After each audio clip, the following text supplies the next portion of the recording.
राम राम हरे हरे।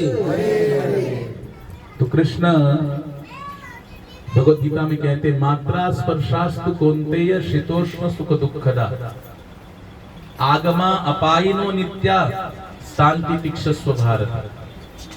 भगवान कहते हैं कि हमारे जीवन में जो भी सुख और दुख आते हैं ये कैसे है, जैसे सर्दी के बाद गर्मी आती है, फिर बरसात होगी, फिर सर्दी आएगी। हाँ, सर्दी गर्मी के जैसे आना जाना होता है, वैसे ही सुख दुख भी हमेशा आता जाता रहता है। ना हमेशा सुख रहेगा ना हमेशा दुख रहेगा। तो भगवान कहते हैं शांति तिक्षस्व भारत। हर मनुष्य को क्या चाहिए कि वो इस सुख दुख के प्रभाव को क्या करे, सहन करे। जो सहन करता है वही भगवान की प्राप्ति करता है। भगवान ने कहा यम हीन व्यथयन्ते ते पुरुषम पुरुषर्षभ सम दुःख सुखम धीरम सो अमृतत्वाय कल्पते। उसी गीता के द्वितीय अध्याय में कृष्ण कहते हैं कि जो सुख और दुख में समान भाव से रहता है, चाहे सुख आए तो फूलता नहीं या दुख आए तो ज्यादा दुखी नहीं होता, दोनों कंडीशन में कैसा रहता है, सेम समान लेवल समान स्तर पे रहता है, वही व्यक्ति वही मनुष्य मुक्ति को प्राप्त कर सकता है, वो मुक्ति के योग्य है। और ये मुक्ति जो है हमारे जीवन का लक्ष्य है।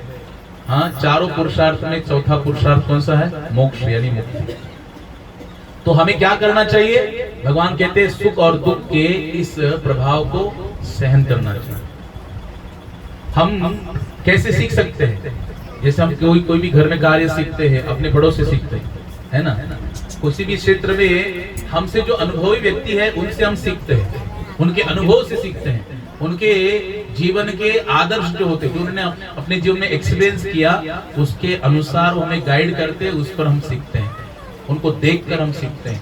तो ऐसे ही भगवान के जितने भी अवतार हुए या कितने भी भगवान के भक्त हुए, उन्होंने अपने जीवन में सहन किया।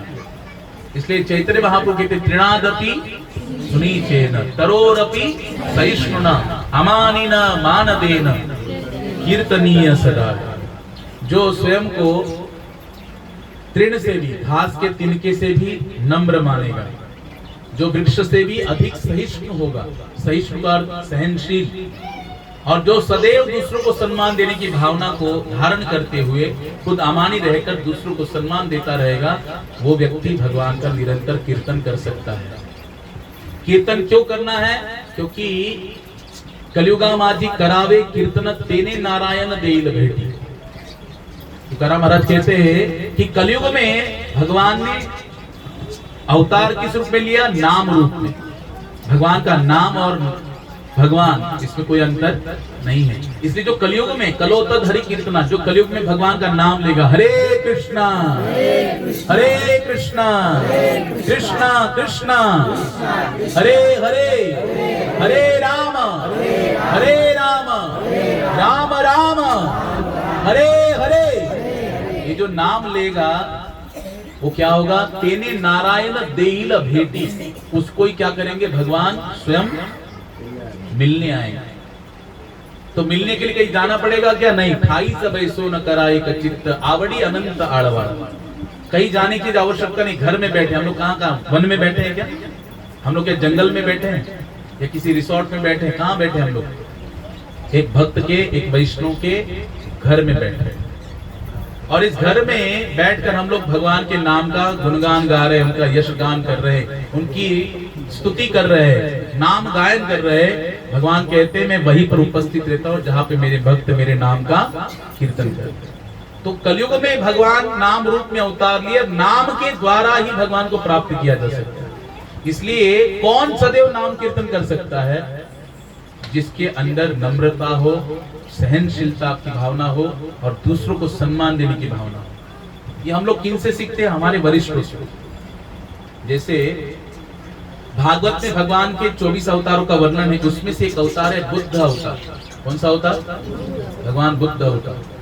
तो भगवान बुद्ध का जो अवतार हुआ, तो भगवान एक समय एक राजा की नगरी में गए। भगवान गौतम बुद्ध कहाँ गए? कौशाम्बी करके एक नगर राज्य था, उस राज्य में गए। वहां का राजा बड़ा श्रद्धावान था, भगवान गौतम बुद्ध का बड़ा सत्कार किया। लेकिन उसकी जो रानी थी ना, वो गौतम बुद्ध से क्या करती थी? घृणा करती थी।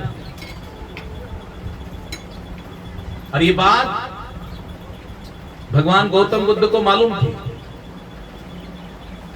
एक बार वो उनके राज्य में गए और भगवान गौतम बुद्ध के साथ उनका एक सेवक रहता था, उसका नाम था आनंद। क्या नाम था? आनंद। तो उनके साथ ही रहता था, उनकी सेवा में रहता था।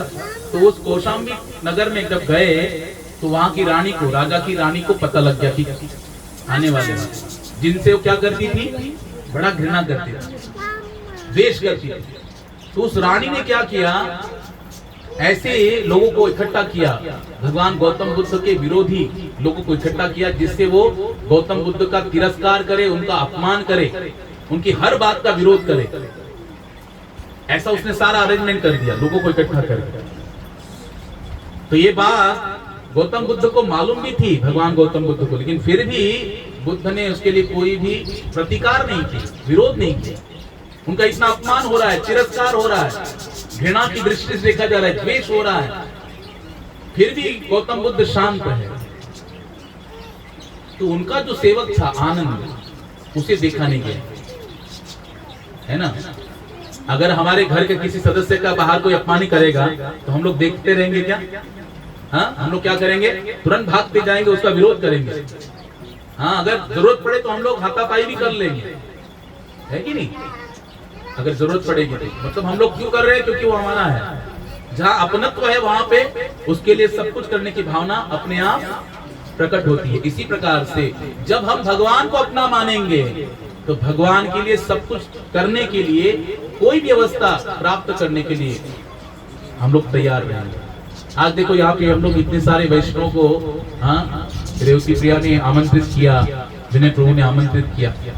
हाँ, उनका ये लक्ष्य है, उनका इच्छा था कि हमारे घर में क्या हो? हरिनाम। हमारे घर में वैष्णव आए, हम उनका सत्कार करें, उनकी सेवा करें, भगवान का नाम कीर्तन हो, जिससे घर का वातावरण क्या होगा? पवित्र होगा, समझे नहीं?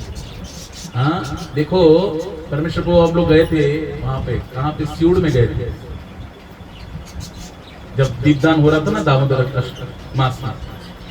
तो नए लोग थे, परमेश्वर को बता रहे थे कि देखो यज्ञ हम लोग करते हैं ना, हवन करते घर में, बड़े बड़े यज्ञ करते हैं, उससे क्या होता है? 2 घंटा धुआं निकलता रहता है, आंख से पानी डालते रहो, स्वाहा स्वाहा स्वाहा, कितना तकलीफ होता है। 2 घंटा बैठना पड़ा, उसमें भी इतना तकलीफ। और उससे क्यों करते हो? क्यों करते? क्योंकि वो हवन करने से हमारे घर का वातावरण, बोलो बोलो, पवित्र हो जाता है। मतलब वो यज्ञ करने से, जिसमें आहुतियां डाली जाएंगी, स्वाहा स्वाहा किया जाएगा, उससे घर का वातावरण पवित्र होगा। लेकिन क्या घर का व्यक्ति पवित्र होगा? क्या वो पाप करना छोड़ देगा क्या? हाँ, नहीं छोड़ता। लेकिन अगर उसी घर में नाम संकीर्तन यज्ञ होगा, क्योंकि भगवान गीता में कहते हैं 10वें अध्याय में, यज्ञानाम जप यज्ञोस्मि, कि मैं समस्त यज्ञों में कौन सा यज्ञ हूँ? नाम जप यज्ञ। तो जो नाम संकीर्तन यज्ञ जिस घर में होगा, उस घर में सिंगल फायदा नहीं होगा, डबल फायदा होगा। ये हवन करने से तो एक ही फायदा होगा, घर का वातावरण पवित्र होगा, लेकिन घर के लोगों का हृदय पवित्र होगा इसकी कोई गारंटी नहीं है। लेकिन नाम संकीर्तन यज्ञ जहां होगा वहां पे 2 फायदे। एक तो घर का वातावरण भी पवित्र होगा, जहां तक ये आवाज जाएगी वहां तक का वातावरण क्या हो जाता है? पवित्र हो जाता है। और केवल वातावरण पवित्र नहीं होता, घर ही पवित्र नहीं होता, जो जो इस हरिनाम में, जो जो इस भक्तों की संगति में नाम का उच्चारण करेगा, हरे कृष्णा कृष्णा कृष्णा हरे हरे, हरे राम राम राम हरे हरे, जो भी उच्चारण करेगा उसका हृदय क्या होगा? पवित्र है कि नहीं? 2 फायदे। हाँ, इसलिए भगवान के नाम को धारण करने के लिए प्रयास करना चाहिए। तो गौतम बुद्ध के जो सेवक थे आनंद, वो देखते कि वो रानी ऐसी विरोधियों को रखी जो अपमान कर रहे हैं बुद्ध का, और बुद्ध शांत है, कोई विरोध नहीं कर रहे, प्रतिकार नहीं कर रहे, कुछ बोल नहीं रहे। तो आनंद कहते बुद्ध मुझसे आपका अपमान नहीं देखा जा रहा है, ऐसा करो यहां से हम चलते हैं, किसी और नगर में और शहर में जाएंगे, बहुत बड़ी दुनिया पड़ी है, किसी अन्य शहर में जाएंगे। बुद्ध बोलते कहां जाएंगे? बोले अन्य शहर में जाएंगे। तो बुद्ध कहने लगे अपने सेवक आनंद से, चलो हम वहां पे जाएंगे जिस शहर में तुम मुझे लेके जा रहे हो, क्या वहां पे भी ऐसे लोग नहीं मिलेंगे क्या? अगर वापस से ऐसे लोग मिले फिर उन्होंने अपमान किया तो कहां जाएंगे?